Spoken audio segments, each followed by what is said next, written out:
Eto po, ang amin pong ginagawa. Nilalagyan na po ng header. Mataas na po para itaas na. At ng isang araw po, magtatras na kami, magbububong na. Eto po yung mga gumagawa rito. Eto, at yung pong si Ravena, nakalaban ng Mulawin. Kailangan po naman din magkaroon ng labor ng Mulawin at nang magkaroon po ng kalaban ng Ravena. Kaya po si Ravena. At ito po yung ng isang araw na aking ibinalag na mababa pa po ang asintada ng CR. Ngayon po mataas na. Ayan na po, kitang-kita na po. Pati yung mga linya ng tubo. Ayan. Nakakabit ng nakikita nyo nung isang araw yan ay mababa pa. At ngayon po mga kapatid ay tumataas na.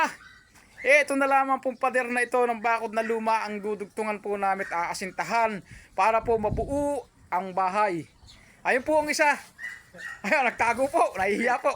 Ayan, ang mga poste, nakatayo na. At ito po yung si JR.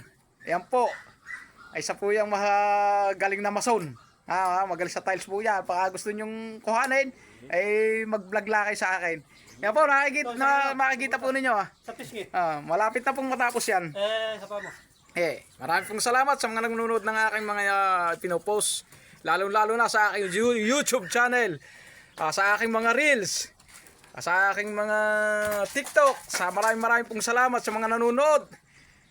Lalo na sa aking YouTube channel, Mighty Man of God. Thank you very much po sa inyong lahat.